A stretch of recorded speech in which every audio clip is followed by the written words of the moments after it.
Hello বন্ধুরা, সবাই কেমন আছো? আশা করছি সবাই খুব ভালো আছো।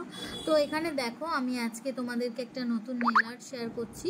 তো দেখো, এখানে প্রথমেই নেলের প্রিপারেশন করে নিয়েছি। নেলের প্রিপারেশন করার পর নেলগুলোকে বসিয়ে নিচ্ছি। আর এই শেপটা দিচ্ছি আলমন্ড শেপ। তোমরা জানোই অনেকেই আমি এই শেপটা খুবই ভালোবাসি, আর ম্যাক্সিমামই অনেক সময় এই শেপটাই দিই। তো ক্লায়েন্টদের হাতেও ভালো লাগে এই শেপটা।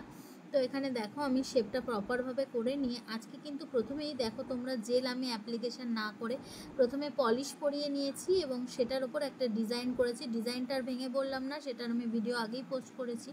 তো দেখো, ডিজাইন করার পর আমি এখানে জেলিং করে তারপরে সমস্ত ফাইলিং করে নেওয়ার পর পলিশ করিয়ে নিচ্ছি। এবং পলিশ করিয়েছি দেখো, দুটো আঙ্গুলে আমি ওমরে এফেক্ট দিয়েছি, আর একটাতে একদম তোমার সিম্পল একটা র কালার দিয়ে রেখেছি। তারপরে দেখো, টপ কোট দিয়ে সিল করেছি। আর যে র কালারটা মিডল ফিঙ্গার দিয়েছি সেটার মধ্যে দেখো আমি এখানে 3D আর্ট করেছি। দেখতেই পাচ্ছ খুব সুন্দর করে দুটো ফ্লাওয়ার আর দুটো পাতা করেছি। এবং দেখো, দুটো আঙ্গুলে করানোর পর আমি এখানে স্টোন বসিয়ে নিচ্ছি। তো কেমন লাগছে তোমাদের অবশ্যই তোমরা জানিও। আর যারা আগস্ট মাসে আমাদের নেল এক্সটেনশন ব্যাচে জয়েন হতে চাইছো, তোমরা অ্যাডমিশন নিয়ে ফেলো। আমাদের লোকেশন বিরাটি, আর আমরা কিন্তু প্রোডাক্টগুলো প্রোভাইড করি প্র্যাকটিসের সময়। তো যারা চাইছো অ্যাডমিশন নিতে, ঝটপট দেরি না করে অ্যাডমিশন নিয়ে নাও।